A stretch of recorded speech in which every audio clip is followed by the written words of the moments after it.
After returning from a week-long international trip, I was pleasantly surprised when my mother-in-law, Linda, called me, sounding victorious. She mentioned something about a $30,000 windfall that we had apparently saved. Confused, I tried to recall any recent instance where I had amassed such a sum. As a freelance jewelry designer, I do maintain a savings account for unexpected expenses, but I certainly don't keep large amounts of cash around, and my bank card was securely with me. No one else has access to withdraw such a substantial amount from my account, I explained. He gave it to me, so I took it from the sideboard drawer. You guys are doing well, so it's fine, Linda declared over the phone, leaving me bewildered. Before I could understand more, she quickly thanked me and hinted at counting on me for future financial help before hanging up. I was left puzzled about the missing $30,000 until Kevin, my husband, returned home and cleared up the confusion. It was a misunderstanding. However, a month later, Linda bombarded me with numerous calls. I initially chose to ignore them, but the constant ringing eventually compelled me to answer. Over 60 missed calls displayed on my phone screen was disconcerting. As I picked up, Linda's shrill voice filled the room, accusing me of ignoring her. Her tone suggested she felt wronged, but to me it was merely the consequences of her assumptions.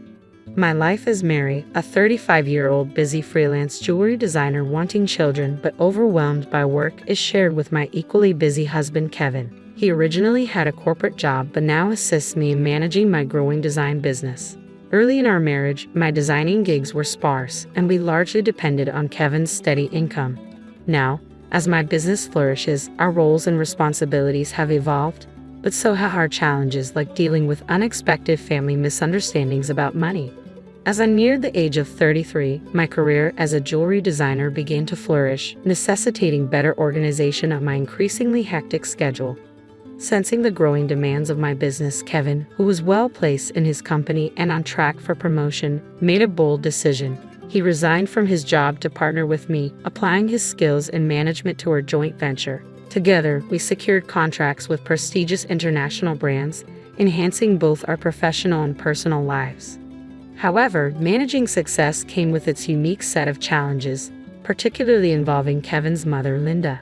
Living alone in the family home, she perceived our lives through a lens of luxury and often approached us with financial requests. "You always seem to be living so lavishly, I'm jealous," she would comment. As part of my role, attending product launches and dinners with executives was routine, yet Linda saw these obligations as mere leisure. Her requests grew more personal over time. My friends soon asked me for money to throw a party on one occasion. Although it might seem like we could easily afford such expenses, maintaining our business image was costly and filled with obligations that we couldn't ignore. We weren't living in luxury. These were necessary aspects of our work. Linda, draped in envy and often sarcasm, failed to grasp the nature of our expenses. "Dressed up beautifully, eating at expensive places. I envy you," she would say, despite my repeated refusals. Kevin, being her son, would occasionally acquiesce to her demands, reasoning that a little financial help was a small price for peace. "If giving her a little money keeps her quiet, then it's worth it," he'd argue, finding it simpler to appease her than to have our work disrupted. Yet Linda's demands only escalated. Recently, she expressed a desire for a new dress for an upcoming gathering. Just the other day, Linda came over and pestered Kevin. "Wouldn't a two-piece suit work? We've been asked to buy clothes before," I explained. She insisted there might be cheaper options, but what Linda wanted certainly wasn't cheap. Her rebuttal was that it was a fancy party and she couldn't be the only one dressed in old clothes. Furthermore, she insisted on a matching bag, leaving us exasperated. To manage her frequent requests, Kevin had previously set up a credit card in Linda's name, instructing her to use it for her expenses. Initially, she overspent significantly and was cautioned by Kevin. Although he'd asked her to inform us before making significant purchases, she continued her extravagant spending. This pattern of financial demands has left both Kevin and me at our wits' end, trying to balance the delicate act of supporting family while maintaining the integrity and sustainability of our business. I discovered an exquisite ring and couldn't resist purchasing it, though I regret not informing you beforehand. Unfortunately, the bill was exorbitant. If spending is going to be this unrestrained, perhaps it's best to return the card. We simply cannot cover these costs. The credit card was in Linda's name, but Kevin was the one managing and paying the bills. Linda seemed to misunderstand the purpose of the credit card, treating it as if it were an unlimited resource. She didn't grasp that every purchase made would eventually need to be paid for. And since the money wasn't coming directly from her own pocket, she continued to use it freely. Recognizing the need to curb her spending, Kevin decided to set a spending limit on her card. This led to Linda storming into her home one day, frustrated and complaining. "What the heck? I couldn't pay for my shopping the other day." We explained that your excessive spending was straining our finances, which necessitated lowering your monthly limit. Kevin replied calmly. "It's still enough, right?" he asked, trying to maintain some peace. "But you two are still dressing up, going to fancy places. How is what I'm doing any different?" Linda protested, viewing our activities as purely recreational. "That's part of our job, Linda. If that's a job, then what I'm doing isn't any different. It's unfair that only you two get to have all the fun," she argued.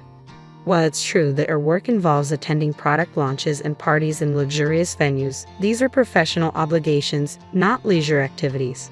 Despite her misconceptions, setting a spending limit on Linda's credit card seemed to have calmed the situation somewhat. Occasionally, Linda would visit and air her grievances to Kevin, but overall, life proceeded without major disruptions.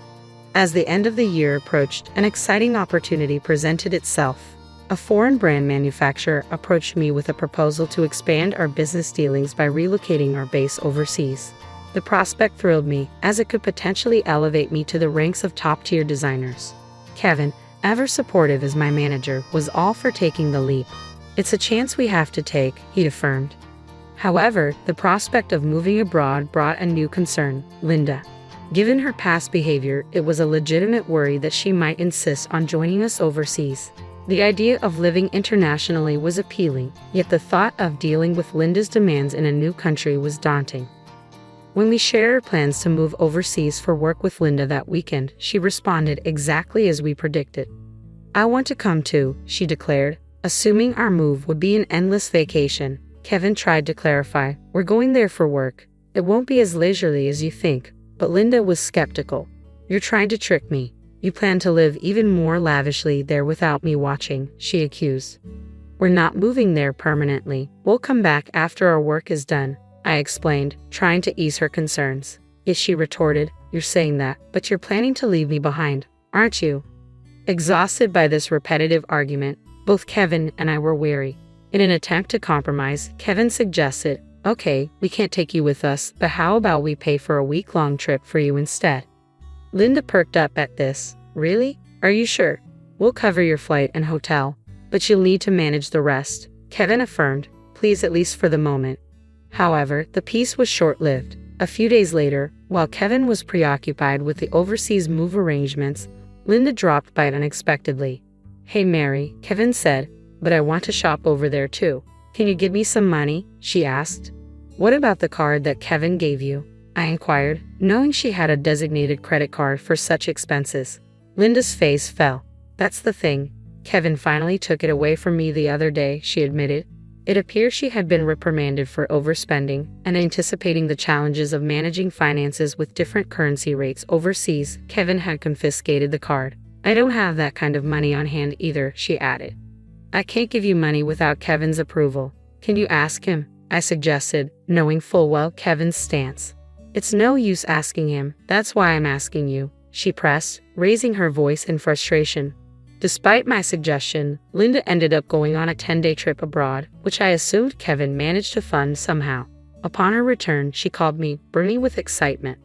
"I'm back, and it was so fun," she excitedly shared tales of her sightseeing and dining adventures. Though I hadn't asked, and I overbought souvenirs. I could have fit them in my suitcase, so I had them shipped here. "Can't wait for them to arrive," she exclaimed. "That's nice," I replied, trying to keep my tone neutral despite feeling a bit overwhelmed. "Thanks to the money you saved up, I had a blast," she exclaimed. "Saved up money? What are you talking about?" I responded, puzzled and a bit alarmed, having no recollection of setting aside money for her splurge. "I found it in your house's sideboard drawer," she said, claiming she took $30,000. I was stunned. Why would such a large amount of cash be stashed away at home, especially not in a drawer where anyone could find it? Confused, I confronted her. "I'm not sure what money you're talking about, but taking it from our house without permission is theft, even if you're family. Do you understand that?" Linda's response was unsettlingly casual. That's why I'm telling you now. I used it.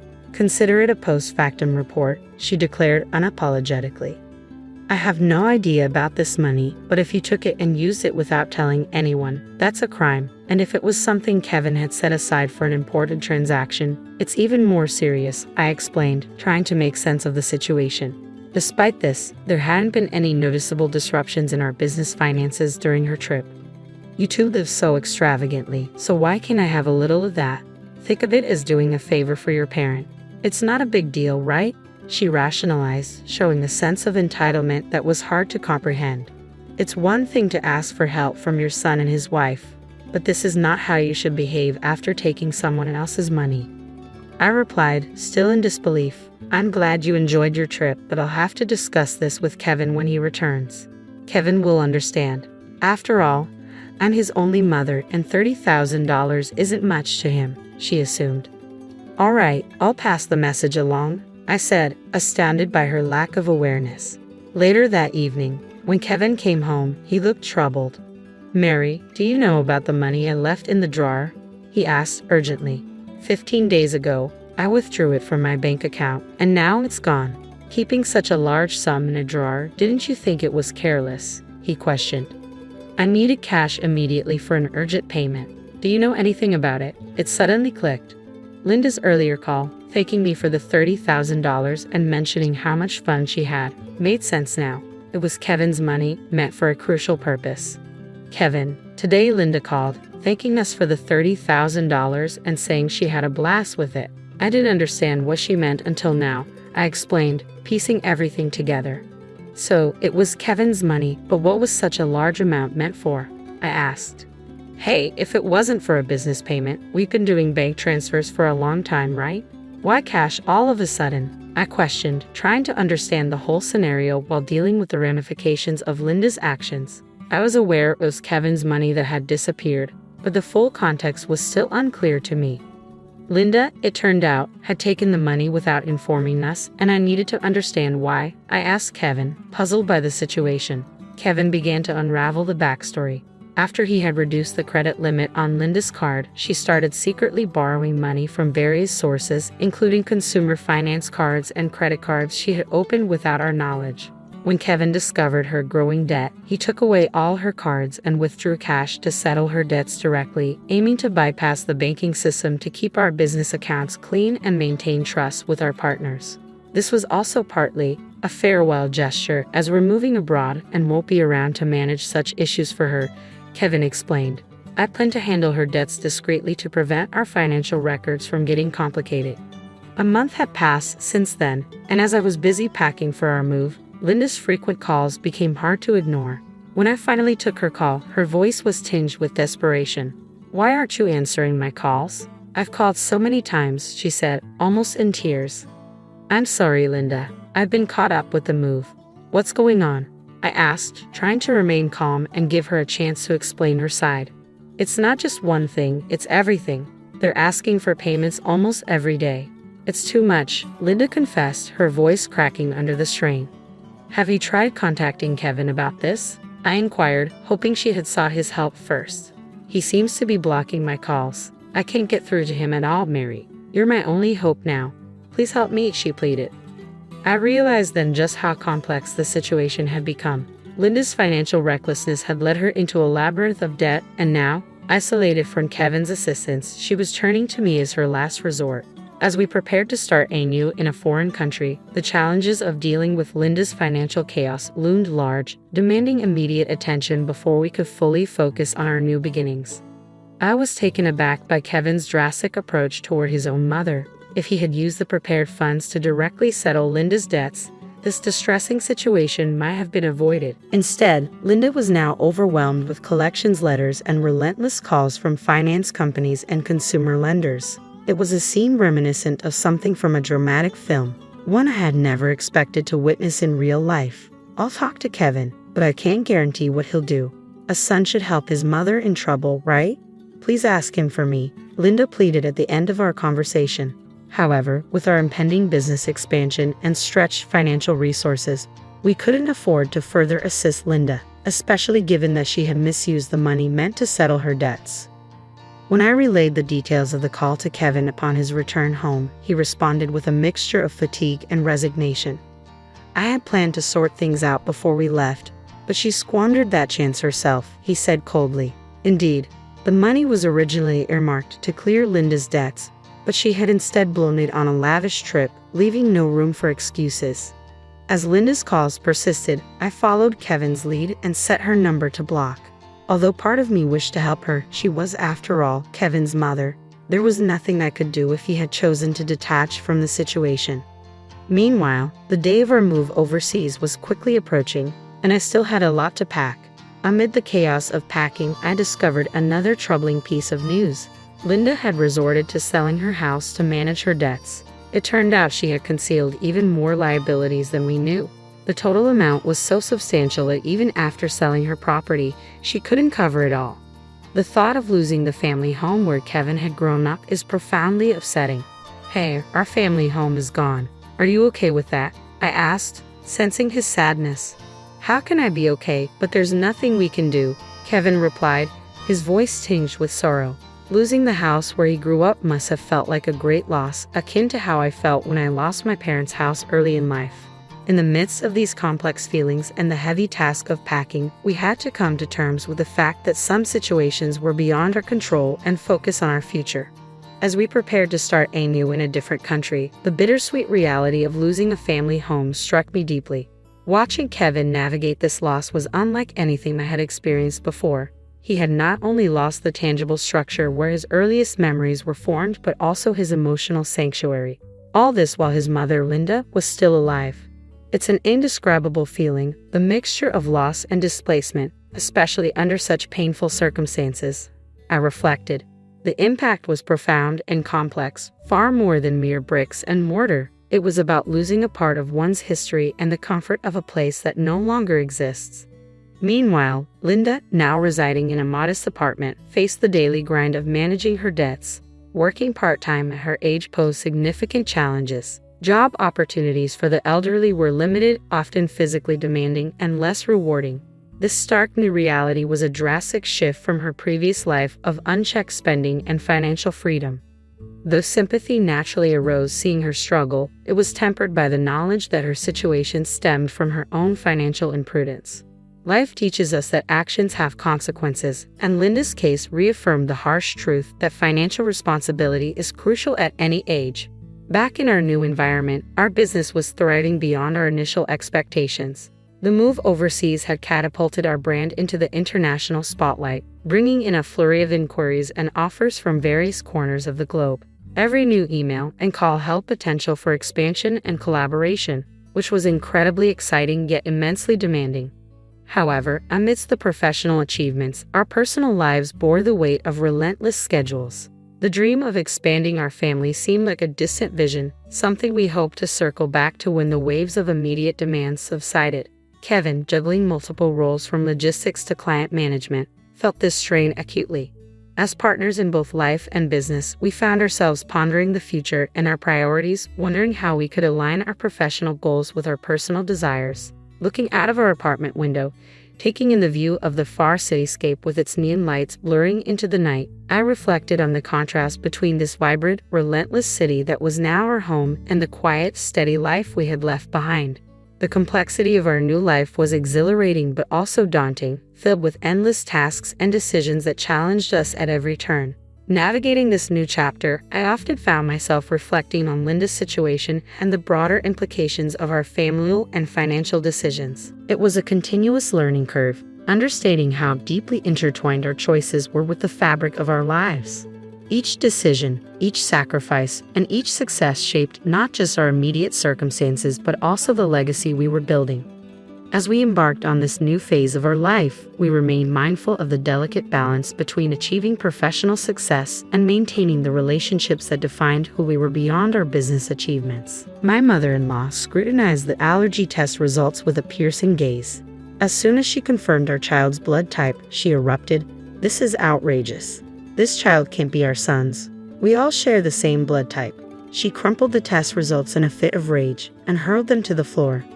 "I had my suspicions ever since you announced your pregnancy. You tricked our son into this."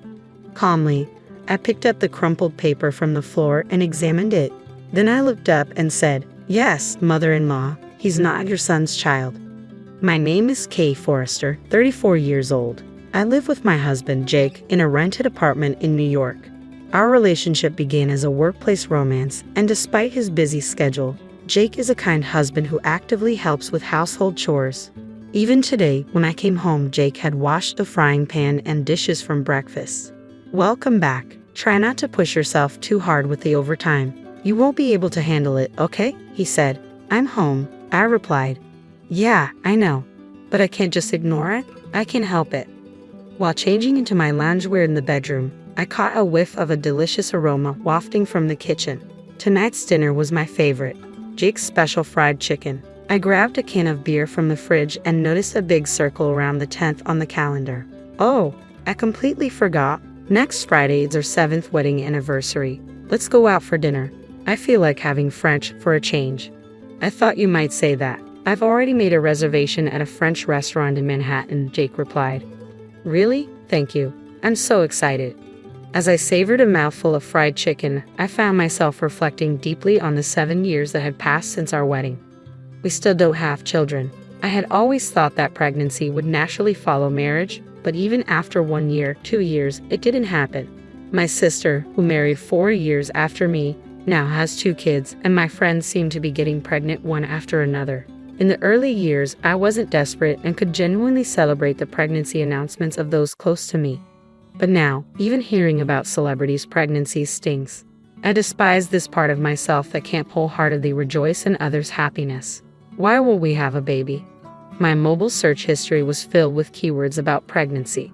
Whenever I had a moment to myself, my thoughts would inevitably turn to having a baby. My mother-in-law only added to the stress. It seems the concept of taboo is foreign to her. She barged into our apartment the other day, making sarcastic comments about our childlessness and suggesting divorce.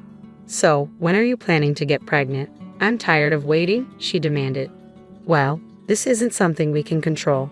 I'm doing my best, you know," I responded. "Don't you feel sorry for Jake because he can't become a father?" "Actually, I also want to see Jake become a father soon. If you really feel that way, why don't you divorce him? I believe there's someone more suitable for Jake. If he marries a healthy woman who can bear children, he'd become a father in no time," she retorted.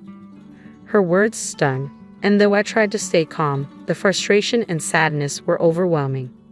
Facing such harsh words with a straight face, I managed to get by all this time thanks to Jake and my father-in-law.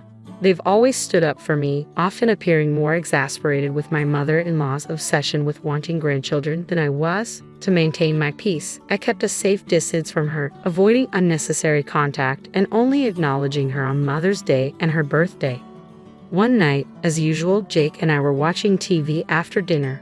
I had been feeling a little feverish since morning, so I decided to check my temperature. It was slightly elevated at 99.5 degrees Fahrenheit. I often feel under the weather before my period, but when I checked my period tracking app, I realized my period was late this month. Hurriedly, I retrieved a pregnancy test from the bathroom cabinet. To my surprise, it showed 2 distinct lines indicating a positive result. "Jake, look at this," I said, holding up the test. "What does this mean?" he asked, eyes wide. "It means I'm pregnant," I replied, smile spreading across my face. "We're finally going to have a baby." Overwhelmed with joy, I burst into tears on the spot, reflecting on how much time and money we had spent to reach this moment. After verifying the pregnancy test result multiple times, Jake hugged me tightly. "Thank you for giving up alcohol, smoking, and going to the sauna. Starting today, you're free to enjoy them again." "Nah, compared to the effort you've put in, my sacrifices are nothing. I'll hold off on the drinks until after you've safely given birth. I'm already looking forward to that celebratory drink," Jake replied with a smile. A few days later, we visited the gynecologist, where the pregnancy was confirmed. "There's a baby in my belly," I marveled, experiencing the strange yet warm feeling for the first time. I didn't care about the baby's gender. I just wished for it to be born healthy. I can still vividly recall the moment when I first felt my child's movement in my womb. Every day, Jake would touch my belly and talk to our baby. "Hey, it's Daddy. Can't wait to meet you." "Hey, no, it's too early for you to be born," I'd remind him playfully. Right, my bad. You need to stay in the belly a little longer," he'd respond, laughing. Now, as I enter my 8th month of pregnancy, I feel a mixture of anticipation and excitement. I started my maternity leave and settled into a leisurely routine. One day, while watching a movie with Jake at home, I felt a sudden, rapid soaking sensation accompanied by a popping sound. I instantly realized my water had broken. I called the general hospital where I was scheduled to give birth, and they instructed us to come in immediately. We rushed there by taxi, my excitement outweighing any nervousness. I was finally about to meet my child. Upon arriving at the hospital, labor pains began, marking the start of a long and arduous process. Hours passed without the baby descending, and I reached my physical and mental limits. My screams echoed through the hospital. I can't do this anymore. It hurts. It hurts.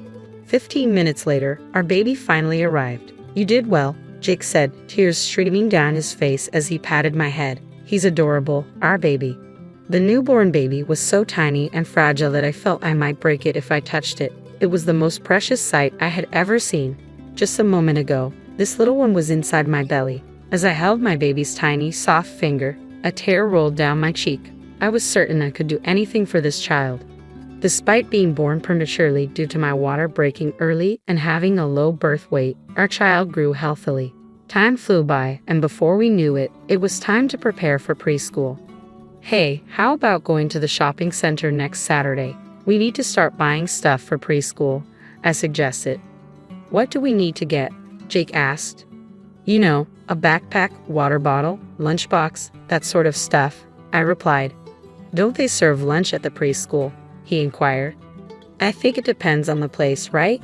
Shouldn't we get an allergy test done before starting preschool? Ha! But we'll be packing lunch, right? Yes, but they provide snacks at preschool. Both of us have food allergies, don't we? We need to check if that has been passed on. You're right, it's a concern. Yeah, let's take our child for an allergy test soon.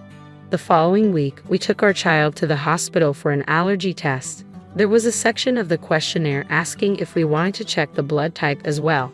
Since the blood type check was free, we decided to go for it. The test results would be sent to us by email later. The world has indeed become very convenient. A few days later, when I returned from shopping, there was an envelope in our mailbox. The allergy test results had arrived. After washing my hands, I immediately opened the envelope to check the results.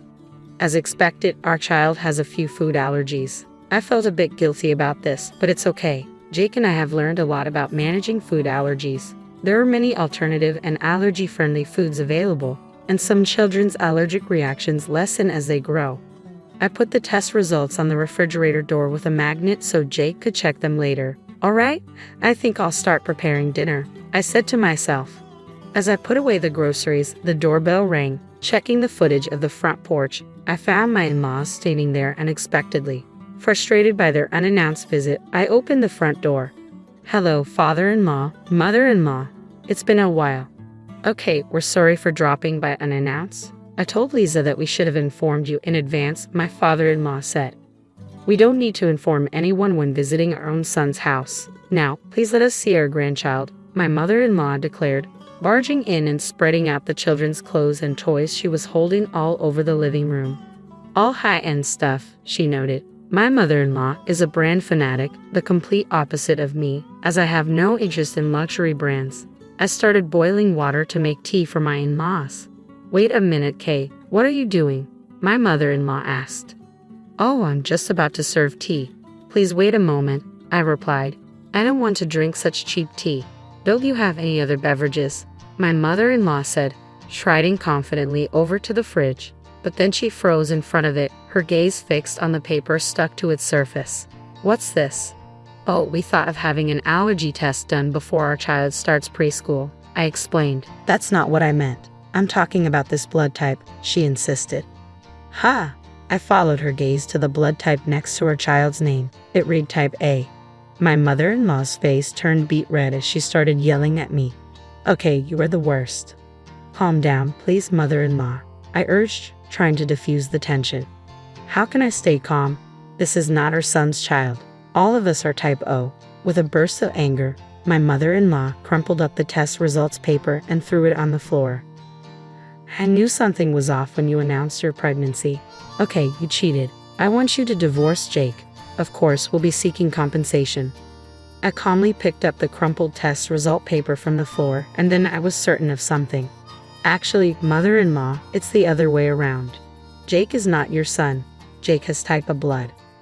Upon hearing this, my mother-in-law became enraged, claiming it was impossible because both she and my father-in-law have type O blood, accusing me of lying. She insisted that their son should also have type O blood as per what she heard at the time of his birth. My mother-in-law wasn't aware that a newborn's blood type is not reliable and can change as they grow. Here's the proof, I said, seizing the moment to show her a piece of paper. It was the results of a blood test that my husband Jake had taken as part of our infertility treatment. His blood type unmistakably was A. Seeing this, my mother-in-law turned pale and silently sat down on a chair. She began to sweat coldly, obviously rattled. My usually quiet father-in-law spoke up. What does this mean, Lisa? There's a reason behind this. A reason? Are you going to make excuses? Stop messing around. This was the first time I'd seen my father-in-law explode with such anger. I quickly told my child to go into the other room.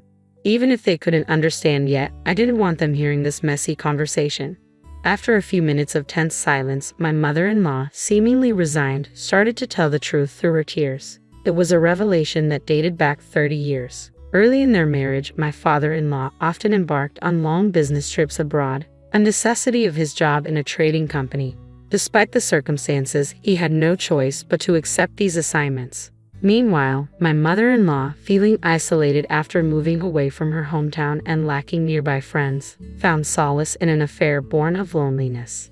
Shockingly, that other man was a junior colleague my father-in-law held in high regard. It was a revelation that shattered the illusion of our family's history. Jake, unwittingly at the center of it all, was the child born from the affair between my mother-in-law and her lover. How would Jake react to this bombshell? My worry for him consumed me. Yet to my surprise, Jake seemed oddly unfazed by the news. He never verbalized it, but his calm demeanor suggested he may have known the truth all along, perhaps from the subtle clues that hinted at his non-biological connection to his parents. Since the day the shocking truth was revealed, I haven't crossed paths with my mother-in-law at all. There was one email from her, but I deleted it without a second thought. Later, my father-in-law, understandably outraged by the decades-long deception, presented divorce papers to my mother-in-law. It was a necessary step. With her history of infidelity, my mother-in-law had no grounds to refuse, and the divorce was finalized smoothly. My mother-in-law, who had lived a life of luxury as a stay-at-home wife fully dependent on my father-in-law, now seems to be grappling with the reality of making ends meet. I wonder if she's considering finding employment. I ponder if there's a place where she can start working. Well, it's none of my business. When I think about what my mother-in-law did to my father-in-law and the hurtful words she directed at me, there's no room for sympathy. On the bright side, the relationship between my father-in-law and my husband Jake is still strong. It was all my mother-in-law's doing, and Jake is blameless. Even without a biological tie, after 30 years of raising him, he's truly my son, my father-in-law assured Jake.